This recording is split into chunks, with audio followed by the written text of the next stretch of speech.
St. Simons, Georgia today, and inspecting a small condominium with big opportunities.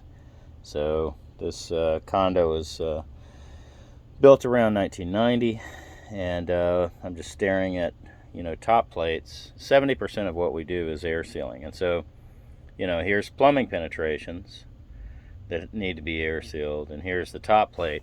And you look in close here, that's where the sheetrock abuts the top plate, and on both sides of that is an energy gap.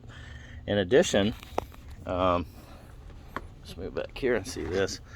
We've got a fan, and that fan it's actually blowing straight into the attic, and because of that, we've got moisture issues right here presenting on the sheetrock associated with the fan that's not vented to the outside properly.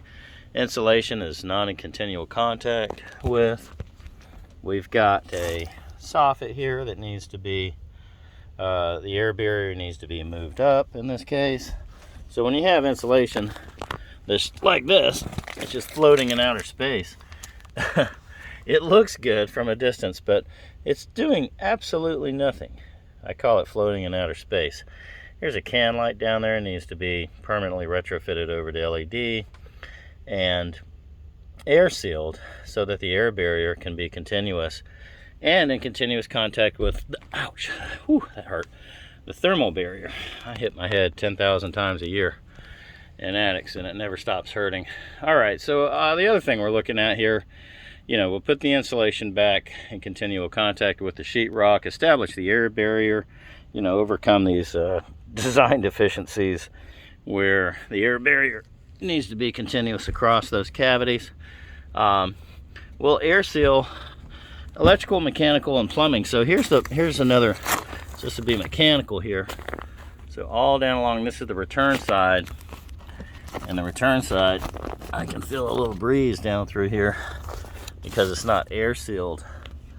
So when the return's not air sealed, of course you're potentially drawing in humid air from the attic, and that hot air from the attic, where's it going? Straight back into the air handler here across your unit. So that's driving up the cost of conditioning this home and driving down the efficiency, of course, big time.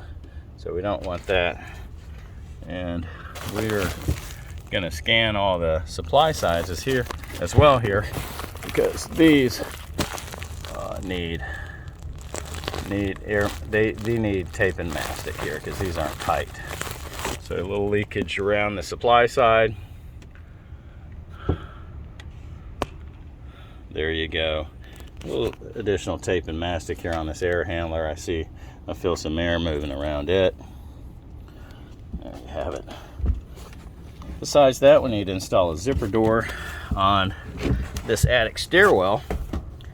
And when you do that, the air barrier is maintained here in this opening going into the attic. Right now, of course, when the air conditioner turns on, it puts the home under a negative pressure condition, and usually that return is right here in this central area.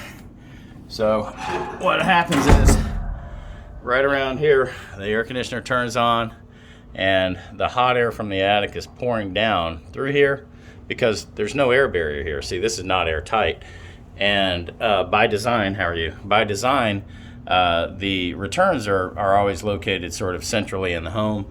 And so you'll find these two characters hanging out together. So you've got the need for a zipper door here in the attic stairwell. So we'll put that in the pull down section so the trades can zip themselves in and out of the attic, so you can continue to work up there. But we stop this connection between the return that I showed you upstairs and the attic stairwell.